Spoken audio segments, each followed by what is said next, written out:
नमस्कार एवरीवन। देखते हैं इतिहास जानने के स्रोतों में आजकल पुरातात्विक शोध के विषय में चर्चा हो रही है।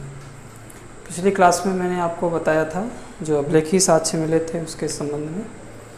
आज देखते हैं मुद्राएं, ठीक है ना। ये क्रम वाइज आपको बता रहा हूँ। मुद्राएं आज का टॉपिक है, फिर स्मारक भवन होंगे, मूर्तियाँ होंगी, चित्रकला होगा। तो मुद्राओं के संबंध में देखते हैं कि जो प्राचीनतम जो मुद्राएं जो प्रचलन में आई हैं वह 6वीं शताब्दी ईसा पूर्व में आई।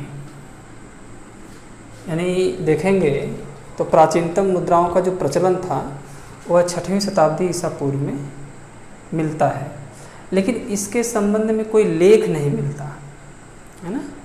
इसके संबंध में कोई लेख प्राप्त नहीं होता है। लेख न प्राप्त होने के कारण कुछ प्रतीक मिलते हैं, है ना। जो 6वीं शताब्दी ईसा पूर्व में कोई लेख तो नहीं मिलता उसके संबंध में, लेकिन प्रतीक चिन्ह मिलते हैं। जैसे पर्वत है, वृक्ष है, पशु है, पक्षी है, मानव है, पुष्प है, ज्यामिति है, आदि आदि जो है, इस प्रकार की मुद्राएं प्रतीक रूप में 6वीं शताब्दी ईसा पूर्व में प्राप्त हुई है ना। यह जो प्रतीक मुद्राएं प्राप्त हुई थी इन्हें आप कहते हैं आहत मुद्रा, है ना। जो प्रतीक चिन्ह प्राप्त हुए थे मुद्राओं से उसे क्या कहते हैं? आहत मुद्रा। तो आहत मुद्रा कहिए या पंचमार्क, है ना, पंचमार्क कहिए, पंचमार्क कॉइन कहिए, है ना। तो पंचमार्क जो होता है यह एक तरह से प्रतीकात्मक मुद्रा को ही कहा जाता है, जिसमें 5 चिन्ह हुआ करते थे उस समय जो सिक्के जारी होते थे। तो उसे आहत मुद्रा भी कह सकते हैं, है ना। प्रतीकात्मक मुद्रा को आहत मुद्रा कहिए या पंचमार्क कॉइन कहिए, बातें की है। तो ये 6वीं शताब्दी ईसा पूर्व की बात बता रहा हूँ। भारत में सर्वप्रथम, है ना, भारत में सर्वप्रथम यूनानी शासकों द्वारा मुद्रा पर लेखन किया गया और तिथियाँ उकेरी गई थी, है ना। यूनानी शासकों द्वारा भारत में सबसे पहले मुद्रा पर लेखन और तिथियों को उकेरा गया था। यह एक अलग विषय है, इम्पोर्टेंट है, ये बराबर प्रश्न पूछता है। सर्वप्रथम मुद्रा जो प्राप्त हुई है वह उत्तर मौर्य काल में मिलती है मुद्रा, है ना। उत्तर मौर्य काल में मुद्रा मिलती है। और किस प्रकार की मुद्रा मिलती है? शीशे की मुद्रा मिलती है, पोटीन मिलता है ना, तांबे के मिलता है, कांसे का मिलता है, चांदी का मिलता है और सोने आदि की मुद्राएं उत्तर मौर्य काल में प्राप्त होती है। यानी कि सर्वप्रथम यदि मुद्रा प्राप्त होती है तो उत्तर मौर्य काल में प्राप्त होती है, जो शीशे, पोटीन, तांबे, कांसे, चांदी और सोने के प्राप्त होते हैं। आगे की तरफ देखते हैं। कुषाणों और गुप्तों के समय में, यानी कुषाण शासक और गुप्त शासकों के समय में सर्वप्रथम सोने की मुद्रा जारी किए गए थे, है ना। सर्वप्रथम सोने की मुद्रा जारी ही किए गए थे और सर्वाधिक सोने की मुद्रा भी जारी की गई थी। कुषाण शासकों और गुप्त शासकों द्वारा सर्वाधिक सोने की मुद्रा जारी की गई थी। उसमें समुद्रगुप्त और चंद्रगुप्त द्वितीय का नाम आता है। तो समुद्रगुप्त के समय में यूप,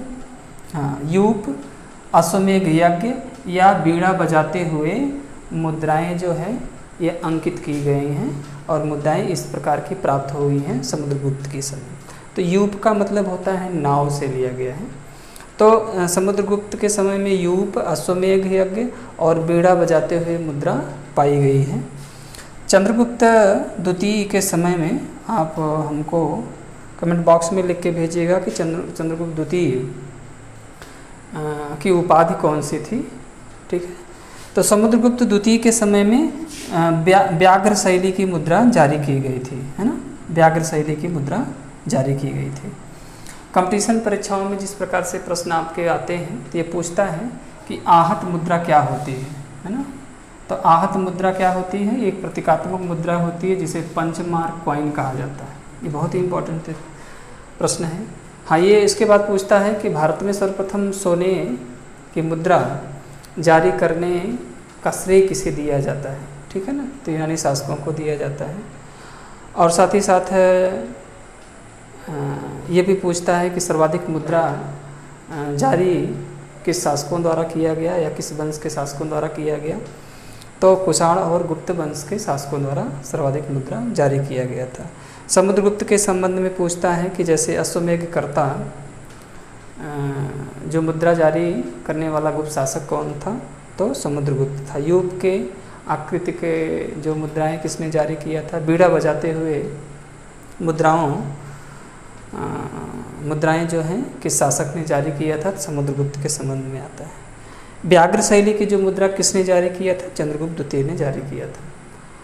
ये तो आज का क्लास है।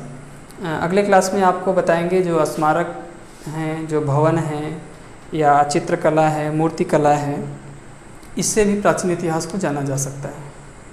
तो अगले वीडियो में पुनः उपस्थित होऊंगा। तब तक के लिए बहुत बहुत धन्यवाद, बहुत बहुत शुभकामनाएं।